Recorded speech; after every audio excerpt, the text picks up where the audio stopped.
ஆர்த்தியும் ரவி மோகனும் மீண்டும் உள்ளபடியே கோவப்படணும்னா முதலமைச்சர் கோவப்பட முடியும். காரணம் கேட்டீங்கன்னா இவங்க சர்ச்சையில் வந்து தேவையில்லாமல் வந்து கெனிஷா வந்து குஷ்பு இந்த பிரச்சனை ரவிமோகன் என்ன சொல்றாரு கேட்டீங்கன்னா, ஒரு இட்லி நடிகை வந்து எங்கள் குடும்பத்தையே வந்து, ஆனால் ட்விட்டரில் வந்து நீங்கள் நோண்டிட்டு இருந்தீங்கன்னு வச்சுங்க இன்னொரு குடும்பத்தை, அது யாருமே ஏற்றுக்க மாட்டாங்க. ரவிமோகன் கோபத்து ஒரு தீய சக்தி உங்களுக்கு வந்து பார்த்தீங்கன்னா விலகி போகுதுன்னு சொன்னால் அது விலகி போக விடணும். குறுக்க முன்னாடி வந்து நிற்கக்கூடாது. குஷ்பு சொல்றீங்களா கெனிஷா? குஷ்பு ஒரு தீய சக்தி, குஷ்பு ஒரு காரணம் அப்படின்னு நீங்க சொல்றீங்க. கெனிஷா ஒரு தீய சக்தினா குஷ்பு ஒரு தீய சக்தின்ற. கெனிஷா தீய சக்தி எந்த தாயும் தகவலும் வந்து பார்த்தீங்கன்னா அச்சதை ஏற்படும்போது பார்த்தீங்கன்னா நீ வேண்டாத கல்யாணம் பண்ணால் கூட பார்த்தீங்கன்னா நல்லா இருந்தால் போதும் தான் நினைப்பாங்க. ஆனால் நாசமாக போட்டுனா அச்சதையை போட்டாங்கன்னு சொன்னால் ரவி மோகனும் கெனிஷாவும் மீண்டும் ஒன்று சேர வாய்ப்பு இல்லை. பிரேக்கப் தான். அதான் அவ்வளோ ஆவேச கோவப்படனா பிள்ளைகள் வந்து பார்க்க விடணும்னு சொன்னாங்கல்ல, இப்போ பவுன்சர் வச்சு தடுத்தாங்கல்ல. அப்போ ஆமாம், நீங்கள் சங்கீதாவை காயப்படுத்துறது சார். நீங்கள் போட சொல்லுங்கள் சிஎம் பிரச்சனை தான் பெருசாக இருந்துச்சு. அவர் சிஎம்ஏ ஆகிட்டாரு. நீ மட்டும் இப்போ வந்து பார்த்தீங்கன்னா ஒரு துணையை தேர்றல, இப்போ தான் ஆட்டம் கோவம் அப்படி கத்துற உங்களை மாதிரி.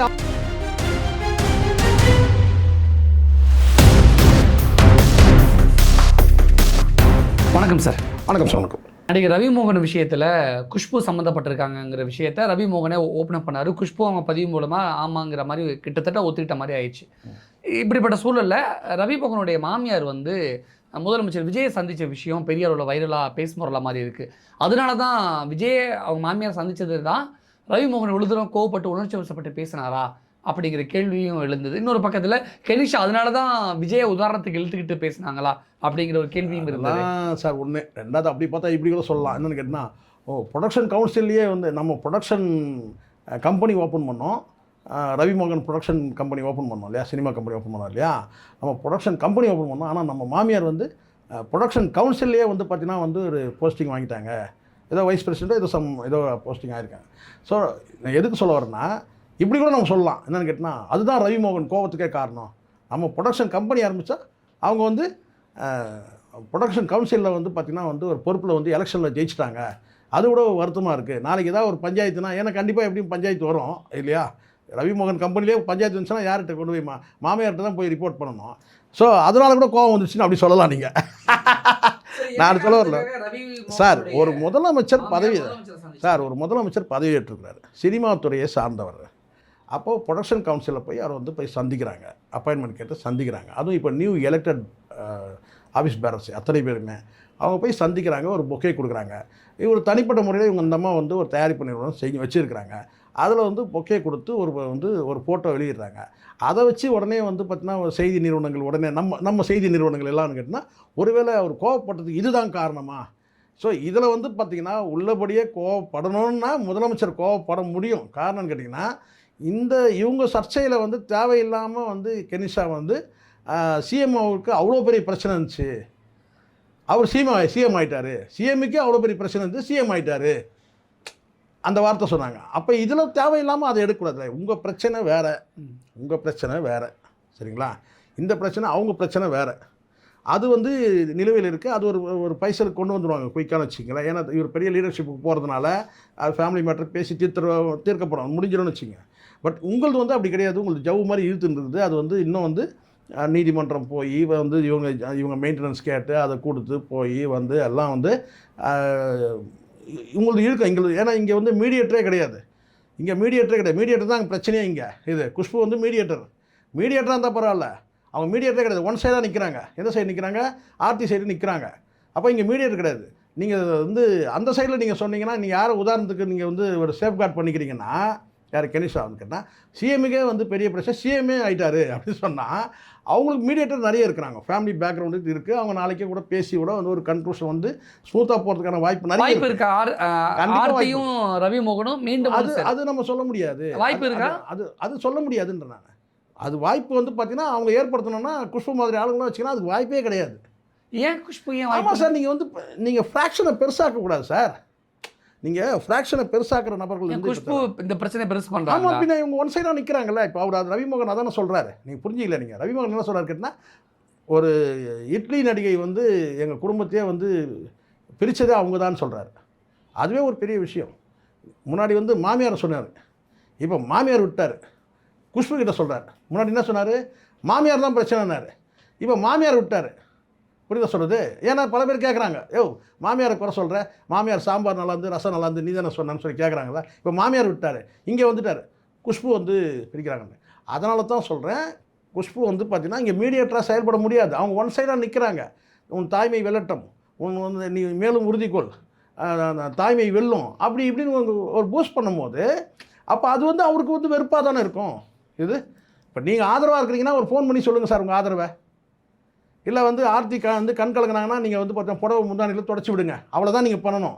ஆனால் ட்விட்டரில் வந்து நீங்கள் நோண்டிட்டு இருந்தீங்கன்னு வச்சுங்க இன்னொரு குடும்பத்தை, அது யாருமே ஏற்றுக்க மாட்டாங்க. ரவிமோகன் கோபத்துக்கு அது ஒரு காரணம். இங்கே ஒரு பிரச்சனையை தணிக்கணும்னா அதுக்கு பல வழிகள் இருக்குது, தணிக்க பார்க்கணும். ஒரு தீய சக்தி உங்களுக்கு வந்து பார்த்தீங்கன்னா விலகி போகுதுன்னு சொன்னால் அது விலகி போக விடணும். குறுக்க முன்னாடி வந்து நிற்கக்கூடாது. குஷ்பு சொல்கிறீங்களா கெனிஷா? நீங்கள் யாரை வேணால் எடுத்துங்க, இல்லை யாரை சொல்ல வரீங்க? யாருமே இங்கே தீய சக்தி குஷ்பு தான். ரவிமோகன் சொல்கிறது 3 குடும்பத்தை கெடுத்தவங்க, 3 குடும்பத்தை கெடுத்தவங்க ரவிமோகன் சொல்கிறார் சார்.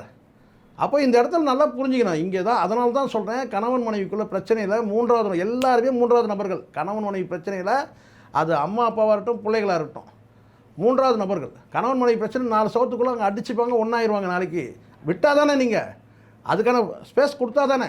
அவங்களுக்குள்ளே மோதட்டும், அடிச்சுக்கிட்டும், என்னவாது பண்ணட்டும், அவங்களுக்குள்ளே போகட்டும். நடுவில் போய் பஞ்சாயத்துக்கு போய் நிற்காதீங்க, நாளைக்கு சேர்ந்துருவாங்க. வாய்ப்பு இருக்கா சார்? வாய்ப்பு இருக்குது சார். ஒரு வகையில் காதல் திருமணம் தானே சார் இது.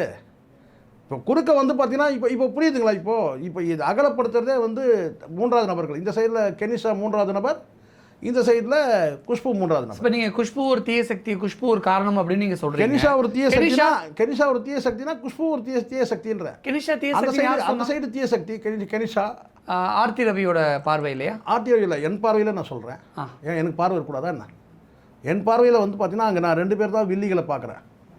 ஒருபோதும் ஒரு தாய் வந்து தன் மகளுடைய 2 பேர் வில்லினா யார் யார்? கெனிஷாவையும் சொல்கிறேன், குஷ்புவையும் சொல்கிறேன். ஒருபோதும் ஒரு தாய் வந்து தன் மகளுடைய வந்து வாழ்க்கை பாழணும்னு நினைக்கவே மாட்டாங்க.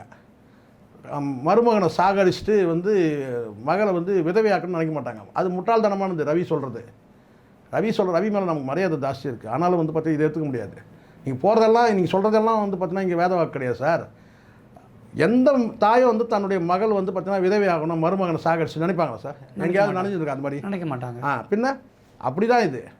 எந்த தாயும் தகப்பனும் வந்து பார்த்தீங்கன்னா அட்சதையை போடும்போது பார்த்தீங்கன்னா நீ வேண்டாத கல்யாணம் பண்ணால் கூட பார்த்தீங்கன்னா நல்லா இருந்தால் போதும் தான் நினைப்பாங்க. ஆனால் நாசமாக போட்டோன்னா அட்சதையை போட்டாங்கன்னு சொன்னால் எல்லாருமே அட்சதை இப்படி தான் போடுவாங்க. உங்களுக்காவது பார்த்தீங்கன்னா அட்சதையை வந்து பார்த்தீங்கன்னா இப்படி போட முடியுது. இப்போ என் கை வந்து பார்த்தீங்கன்னா இதுக்கு மேலே எழுந்துக்காது, நான் இப்படி தான் போடுறேன். அட்சதையை கல்யாணத்துக்கு போனால் கூட ஏன்னா கை உயரமாக போகாது இந்த அடிப்பட்ட கையினால். அப்போ நான் கை இப்படி தான் போடுறேன், கீழே தான் போடுறேன். மனசு தான் அங்கே. எந்த தாயும் தன் மகன் வந்து தங்களுக்கு விருப்பமில்லாத திருமணம் செஞ்சாலும் கூட நாசமாக போட்டோன்னு நினைக்க மாட்டாங்க. வாழ்ந்துட்டீங்க, 15 வருஷம் வாழ்ந்துட்டீங்க, 2 பிள்ளையை பெற்றுட்டீங்க, சாட்சி. மகிழ்ச்சியாக வாழ்ந்ததுக்கு சாட்சி 2 பிள்ளைகள் இருக்கிறாங்க. அதை தாண்டி வந்து பார்த்தீங்கன்னா நீ இன்றைக்கி உங்களுக்கு ஒரு விருப்பமான ஒரு வாழ்க்கை உங்களுக்கு வந்து இருக்குன்றதுனாலே வந்து ஏற்கனவே வாழ்ந்த வாழ்க்கையை கொச்சைப்படுத்தக்கூடாது. அதனால் வந்து ரவி பேசுகிறதுல எனக்கு இந்த குஷ்பு விஷயத்தில் பேசுனது சரி, அதில் தலையிடக்கூடாது. குஷ்பு மட்டும் இல்லை, யாருமே தலையிடக்கூடாது. மனைவி கிட்ட வந்து மனம் விட்டு 1 மணி நேரம் பேசினா கதை முடிஞ்சிச்சு. அதுக்கு அங்கே யாருக்கும் மனசு இல்லை. ரவி மோகனும் கெனிஷாவும் மீண்டும் ஒன்று சேர வாய்ப்பு இல்லை. பிரேக்கப் தான். அதெல்லாம் பிரேக்கப் ஆச்சானே தெரியலையே. இல்லை, பேக் பண்ணி ஊருக்கு சென்னையை விட்டு அனுப்பினான்னு ரவி சொல்கிறாரு. நீங்கள் சென்ட்ரல் ஸ்டேஷனில் போய் வண்டி ஏறும்போது பார்த்தீங்களா? இல்லை ஏர்போர்ட்டில் போய் ஃப்ளைட் ஏறும்போது பார்த்தீங்களா? ஏதோ ஒன்று சமரசம் நடந்திருக்கு, பேச்சு நடந்திருக்குல்ல. நம்ம எவ்வளோ கதையெல்லாம் சினிமாவில் எவ்வளோ பார்த்துருக்கோம். நிறைய சினிமாலாம் பார்த்துருக்கோம். தமிழ் சினிமா நம்ம எவ்வளோ பார்த்துருக்குறோம், பார்த்துருக்குமா இல்லையா? இல்லையா? அதனால் நம்ம எப்படி சொல்ல முடியும் சார்? நம்ம நடந்தால் இப்போ நமக்கு ஒன்றும் வந்து இவங்க பிரியணும், நமக்கு இதில் பெரிய உள்நோக்கம்லாம் கிடையாது. ஆனால் வெளிப்பாறையிலேருந்து பார்த்தீங்கன்னா கோபத்தில் அவ்வளோ ஆவேசம் கோவப்பட வேண்டிய அவசியமே கிடையாது. அவ்வளோ ஆவேசம் கோவப்படனா பிள்ளைகள் வந்து பார்க்க விடலன்னு சொன்னாங்கல்ல, பவுன்சர் வச்சு தடுத்தாங்கல்ல, அப்போ வந்துருக்கணும்ல அந்த ஆவேச கோபம். அப்போ அந்த கோவத்தை தானே அன்னைக்கு வந்து கொட்டினாரு. இன்னைக்கு அந்த கோவத்தை ஏன் இவ்வளோ டிலே பண்ணி கொட்டுறீங்க? இன்னைக்கு இந்த வந்து மறுபடியும் பார்க்க கிடையாது. கூட இருக்கிற பெண் வந்து இப்போ நீங்கள் வந்து சைபர் புள்ளிங்க மூலமாக நீங்கள் பிரிக்கிறீங்க, அதனால் வந்து கொந்தளிக்கிறாரு. ஒருவேளை ஜெயம் ரவி வந்து பசங்களுக்கு ஸ்கூல் ஃபீஸ் கட்டல, ஆர்த்தி தான் கட்டுறாங்க அப்படிங்கிற காரணத்தினால ஆர்த்தி குழந்தைங்களை பார்க்க விடலையா? 2 பேருமே கட்டணும் சார். எனக்கு கேட்டால் வருவாய் கட்டணும். ஆனால் ஜெயம் ரவி கட்டலன்னு சொல்கிறாங்க சார். நான் சொல்கிறது புரியுது உங்களுக்கு. 2 பேருமே கட்டணும். அப்படி ஒருத்தர் கட்டினாலும் ஒருத்தர் கட்டனாலும் பிரச்சனை இல்லை. இல்லை, ஆர்த்தி கட்டுறதுனால தான் ஜெயம் ரவியை பார்க்க விடலையா? அப்படிலாம் கிடையாது சார். நீங்கள் இப்படி எடுத்துக்காதீங்க. நீங்கள் ஃபீஸ் கட்டினாங்கப்பா இதுனா இதுவாக இது சொல்லலாம். இப்போ கணவன் மனைவி ஒன்றா இருக்கிறாங்க, சம்பாரிச்சு கொடுத்தா தான் கணவன்லாம் கிடையாது. எத்தனையோ குடும்பங்களும் வந்து மனைவி சம்பாதிக்கிறாங்க, வந்து பார்த்தீங்கன்னா இவன் எடுப்பு வேலை செஞ்சுட்டு இருக்கிறான் சொல்லுங்க சொல்கிறது. அப்போ கணவன் மனைவி இல்லைன்னு ஆயிருமா? அப்படிலாம் கிடையாது. ஒரு குடும்பத்தில் வந்து மனைவி வந்து பார்த்தா 1 லட்ச ரூபா சம்பாதிக்கிறான், வந்து ஒருத்தன் வந்து பார்த்தா குடும்பத்தில் வாட்ச்மேன் வேலை செஞ்சு 10,000 சம்பாதிக்கிறான், அங்கே கணவன் மனைவியா இல்லையா? அதெல்லாம் கிடையாது. நீ ஃபீஸ் கட்டுற இது கொடுக்கல் வாங்கல, இந்த ஃபினான்ஸே இருக்கக்கூடாது சார். முதல்ல இந்த ஃபினான்ஸ் தான் காரணமே. இவங்களுடைய வாழ்க்கையில் 2 பிரிஞ்சதுக்கு காரணமேன்னு கேட்டால் பணமும், அதாவது தொழிலும் தனிப்பட்ட வாழ்க்கையும் வந்து கலந்துக்கிட்டாங்க. தயிர் சாதமும் பிரியாணியும் மிக்ஸ் ஆகிடுச்சு. அதுதான் பிரச்சனையாங்க. புரியுது சொல்கிறேன். அதனால் நான் இப்போ சொல்ல வரது கேட்டால் இதெல்லாம் ஒரு பக்கம் இருக்கட்டும். இதெல்லாம் உங்கள் பிள்ளைக்கு நீங்கள் 1 மாதம் ஃபீஸ் கட்டுங்க, அவங்களுக்கு வருமானம் இருந்தால் அவங்க ஃபீஸ் கட்டட்டும், வருமானம் இருந்தால் நான் சொல்கிறேன். இப்போ நான் இங்கே சொல்ல வரது கேட்டால் உங்களுக்கு பிரச்சனையாக என்னன்னு கேட்டிங்கன்னா 3வது நபர்களால் தான் இவங்க பிரிக்கப்பட்டாங்கன்னு நான் நம்புகிறேன். அந்த 3வது நபர்கள் வந்து ஒன்று கெனிஷா இருக்கும், அந்த பக்கம் குஷ்புவாக இருக்கும். 3வது நபர்கள் தான் காரணம். இங்கே ஆர்த்தி வந்து எனக்கு தெரிஞ்சு இது வரைக்கும் தடிமனான வார்த்தையை போட்டு இது வரைக்கும் வந்து ரவி வந்து ஒரு வார்த்தை கூட மனைவி பேசவே இல்லை, இது வரைக்கும் பேசவே இல்லை. இந்த ட்விட்டரில் போடுறது இதெல்லாம் வந்து பார்த்தீங்கன்னா சுயபுத்தியில் கூட சில பேர் செய்கிறதில்ல. புரியுது நான் சொல்கிறது. இப்போ என் பாஸ்வேர்டு தெரிஞ்சாக்கா நீங்கள் அடிக்க மாட்டீங்களா? என்னாரும் நீங்கள் சொல்லுங்கள். இப்போ என் பாஸ்வேர்டு தெரிஞ்சால் நீங்கள் அடிக்க மாட்டீங்களா? ஃபேஸ்புக்கோ அது ஏதோ ஒன்று சொல்கிறேன் நான். அதனால் இதெல்லாம் வந்து அது நம்ம நம்ப முடியாது. ஆனால் ஒரு மேடையில் இது வரைக்கும் வந்து கேட்டால் கோர்ட்டு உத்தரவு இருக்கட்டும், இல்லை உத்தரவு இல்லாத போது கூட பார்த்திங்கன்னா வந்து மனைவி குறித்து தடிமனான வார்த்தை எதுவும் அவர் வந்து பிரயோகம் பண்ணது கிடையாது. ஆனால் கெனிஷா வந்து கால்கேல்னு ஒரு ட்விட்டரில் போடும்போது பார்த்தீங்கன்னா கோவப்பட்டு கொந்தளிச்சிருக்கணும்.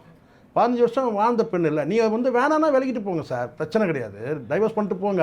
ஆனால் கொச்சைப்படுத்திட்டு போகக்கூடாது, இல்லை பழி சுமத்திட்டு போகாதீங்க, குற்றவாளி ஆக்கிட்டு போகாதீங்க. பிரியணும்னு முடிவு பண்ண நான் ரவிக்காக சொல்ல, யாரும் சொல்ல, எந்த பிரிந்து போக உறவுகள் எது வேணாலும் இருக்கட்டும், நீங்கள் போகும்போது அவங்கள கலங்கப்படுத்திட்டு போகாதீங்க. சந்தோஷமாக வந்து நீங்கள் விலகி போங்க. அவங்கள வந்து பார்த்தீங்கன்னா சந்தோஷமாக அனுப்பிவிடுங்க. ஆனால் அதை விட்டுட்டு நீங்கள் என்ன செய்றீங்கன்னு கேட்டால் குற்றவாளி ஆக்கிட்டு குற்றம் சுமத்திட்டு நீங்கள் வந்து போகாதீங்க. இது அப்படி தான். இது நீங்கள் நேரடியாக பண்ணால் கூட இன்னொரு நபர் பண்ணும்போது நீங்கள் கடந்து போகிறீங்கன்னா அதை நீங்கள் அக்செப்ட் பண்ணிக்கிறீங்கன்னு அர்த்தம். ஒரு குடும்பத்தில் பிறந்த பொண்ணு ரவிமோகன் ஒய்ஃப் எப்படி வந்து பார்த்தீங்கன்னா வந்து கால்களாக இருக்க முடியும்? நம்ம அப்படி தானே பார்க்குறோம். இன்னும் உங்களுடைய மனைவி தானே. அப்போ எப்படி நீங்கள் அதை சொல்ல முடியும்? அப்போ நீங்கள் இன்னொருத்தர் சொல்லும் போது நீங்கள் எப்படி வேடிக்கை? அப்போ நீங்கள் கொதிக்கலையே, கொந்தளிச்சிருக்கணும், கொதிச்சு இருக்கணும். ஒருவேளை இது தப்புன்னு சொல்லி நீங்கள் அறிவுறுத்தி கூட இருக்கலாம். அதனால் கூட அவங்க கோவப்பட்டு போயிடலாம். இவன் என்ன இந்த பக்கமும் இருக்கிறான், அந்த பக்கமும் இருக்கிறான். எப்படி இருந்தாலும் அவங்க லிமிட்டை தாண்டிட்டாங்க. கெனிஷா அவங்க லிமிட்டை தாண்டிட்டாங்க. 2 விஷயத்தில் நான் சொல்லுவேன். ஒன்று அந்த கால்கேல்னு ட்விட்டரில் போட்டது ஒன்று. இன்னொன்று என்னன்னு கேட்டால் சிஎம் பிரச்சனையை வந்து சிஎம் ஆகிட்டார். சிஎம் பிரச்சனை பெரிய பிரச்சனை வந்து அவர் சிஎம் ஆகிட்டார். கெனிஷா இந்த 2 விஷயத்தில் அவங்க வந்து அதீதமானது. உங்கள் திரிஷாவையும் ஆமாம், நீங்கள் இன்னொரு சங்கீதாவை காயப்படுத்துறது சார். நீங்கள் போகிறப்ப சொல்லு சிஎம் பிரச்சனை கூட தான் பெருசாக இருந்துச்சு, அவர் சிஎம்ஏ ஆகிட்டார். அப்போ என்ன அர்த்தம்? இதெல்லாம் ஒரு பெரிய விஷயம் இல்லை அப்படின்னு தானே அர்த்தம். அப்போ இன்னொரு குடும்பத்தை தேவையில்லாமல் சீன்றீங்கல்ல.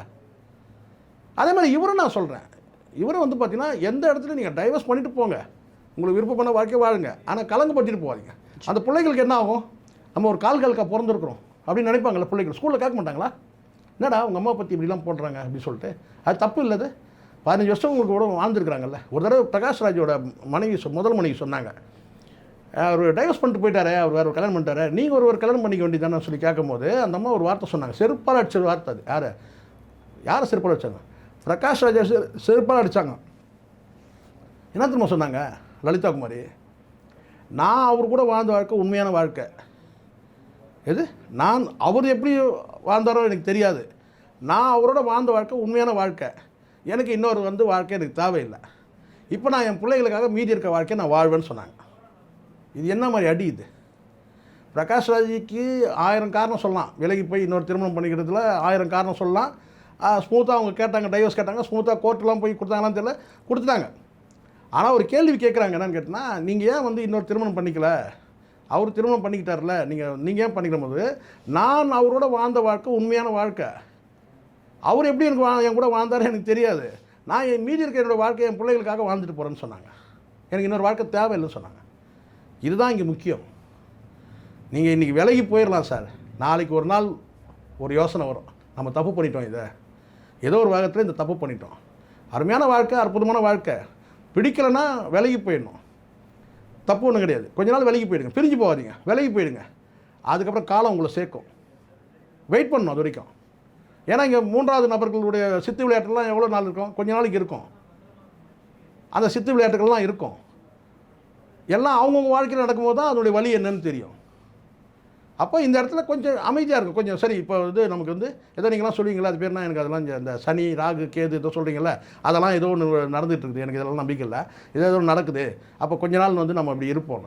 ஆனால் நீங்கள் என்ன நினைக்கிறீங்கன்னா, இந்த கேப்பில் வந்து பார்த்தீங்கன்னா நம்ம இன்னொரு வந்து பார்த்தீங்கன்னா வந்து ஒரு வாழ்க்கையை நம்ம அமைச்சிக்கலாம்னு நினைக்கிறீங்களா, அதுதான் தப்பு. கருத்து வேற்றுமை வந்தால் இயல்பு சார், வராமல் இருக்கவே இருக்காது சார். ஒரு 60 வருஷம் ஒருத்தர்கிட்ட வாழ்ந்துட்டு இருக்கும்போது, 50 வருஷம் வாழும்போது கருத்து வேற்றுமை நடுவில் வரும். ஆனால் நீ வந்த உடனே அவசரமாக பிரியணும்னு நினைக்கிறீங்களா, அதான் தப்பு. பிரியாது, கொஞ்ச நாள் விலகி இருங்க, உங்கள் வேலையை நீங்கள் பாருங்கள், அவங்க வேலையை அவங்க பார்க்கட்டும். கொஞ்ச நாள் கழித்து அதுக்கப்புறம் மாற்றங்கள் வரும், பிள்ளைகள் வந்து சேர்ப்பாங்க, பிள்ளைகளுக்கு தேவை ஏற்படும். நடந்தா இல்லையா ஐஸ்வர்யா தனுஷ் விஷயத்தில்? அவன் ஸ்கூலில் லாக் பண்ணால அவன் பையன், அவன் லிங்காவோ அந்த இன்னொரு பையன், அந்த பட்டமளிப்பு விழாவில் அம்மா அப்பா 2 பேரும் வந்து கழுத்தில் லாக் பண்ணான் பார்த்தீங்களா, 2 பேரையும். அதுதான் அது அவகாசம் வேணும். அந்த அவகாசம் அது வரைக்கும் காத்து இருக்குது இல்லை, அதுக்குள்ளே உடல் பசி இருக்குது. அப்போ உடல் பசி இருக்குன்னு உடல் எங்கே இருந்தால் வயிற்று பசி இருந்ததுன்னா எங்கேயாவது போய் ஹோட்டலில் போய் சாப்பிட்டு கண்ணு மரவாக போயிட்டு கழுவிட்டு வந்துடுங்க. அவ்வளோதான். சமாளிக்க முடியல, ஐயோ பசிக்குது, போய் ஒரு ஹோட்டலில் போய் வந்து கண்ணுக்கு மரவாக சாப்பிட்டுட்டு எங்கே சாப்பிட்டேன்னு கூட சொல்லாதீங்க இல்லையா, முடிஞ்சு போச்சு. அதை விட்டுட்டு வந்து பார்த்தீங்கன்னா வந்து ஒரு நல்ல வாழ்க்கையை கெடுத்துக்கூடாதுல்ல. சரின்னு நான் சொல்லலை, அப்படி கட்டாயம் உங்களுக்கு வந்து பசிக்குது சாப்பிட்ணுன்னா போய் ஹோட்டலில் போய் சாப்பிட்டு போங்க கண்ணுக்கு மரவா. அதை கூட வீட்டுக்கு வர வச்சு சாப்பிடாதீங்க. இப்போ புக் பண்ணால் வந்து இந்த சாப்பாடு ஹோட்டல்னு சொல்லி அது போய் ஹோட்டலில் போய் சாப்பிட்டு கண்ணுக்கு மரவா போயிருங்க. ஸோ இதெல்லாம் தப்பான விஷயம் சார். கொஞ்ச காலம் வாழறதே கொஞ்ச காலம் தான் இங்கே முதல்ல.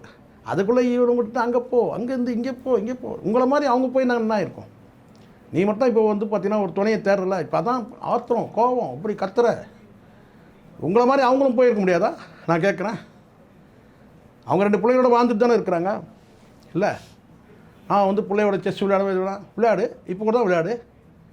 அவங்க ஒரு வீடு வச்சுன்னா நீங்கள் ஒரு வீட்டில் வச்சுட்டு நீங்கள் வாழ்ந்துருக்கோம். நீங்கள் வந்து இப்போது தனுஷ் வந்து பார்த்தீங்கன்னா பிரிஞ்சுட்டாங்க தான், பட் தனுஷ் வந்து பார்த்தீங்கன்னா அவங்க பிள்ளைகளோட வராரு, பேசுகிறாரு, போகிறாரு, அது இருக்கிறாங்க. அவர் ஒரு வாழ்க்கையை தேடல, இவங்க தேடினாங்களா இல்லையான்னு தெரியல, அது வேறு விஷயம். ஆனாலும் வந்து ஒரு ஃபங்க்ஷனில் 2 பேரையும் லாக் பண்ணான்ல, மகன் லாக் பண்ணான்ல, அது வரைக்கும் அவகாசம் இருக்குது, கொஞ்சம் காத்துருங்க. பிரிஞ்சு போகிறதுனால என்ன ஆயிடுது? இப்போ நான் இந்த வாழ்க்கை மட்டும் செழிப்பாக வந்துடுமா? 2வது வாழ்க்கை நான் கேட்குறேன். அவங்களும் அங்கே வந்து ஏற்கனவே விட்டுட்டு தான் வந்திருக்கிறாங்க. ஏன்னா ஒரு வாழ்க்கை வந்துருக்கு, அதுக்கு ஒரு கதை சொல்கிறாங்க. அப்போ இதுவும் கூட இதையும் பிடிக்காம இன்னொரு வாழ்க்கை அப்போ என்ன பண்ணுவேன், அடுத்தது என்ன பண்ணுவேன்? பொறுமையாக இருங்கன்ற, நான் நிதானமாக இருங்க. அதுக்குள்ளே நான் சினிமாவில் நடிக்க மாட்டேன். இவர் சினிமாவில் நடிக்கணும்னா உடனே வந்து சினிமா இருந்து அப்படியே ஷட்டரை இழுத்து பூட்டு போட்டுருவாங்க. எல்லா பைத்தியமும் இப்போ அதை தான் சொல்லிட்டு இருக்கிறாங்க. கேட்டால் வந்து இன்னமும் இங்கே தமிழ் சினிமா ஆகா ஓகோன்னு இருக்கிற மாதிரி. சார் நாளைக்கு ரிலீஸ் சார் திருஷ்யம் 3. அலை பாயுது மக்கள், எப்படி சொல்லுங்கள்? நாளைக்கு ரிலீஸு திருஷ்யம் 3, மோகன்லால் நடித்த படம். அலையிறானுங்க அவன் டிக்கெட்டுக்கு. எப்படி சார்?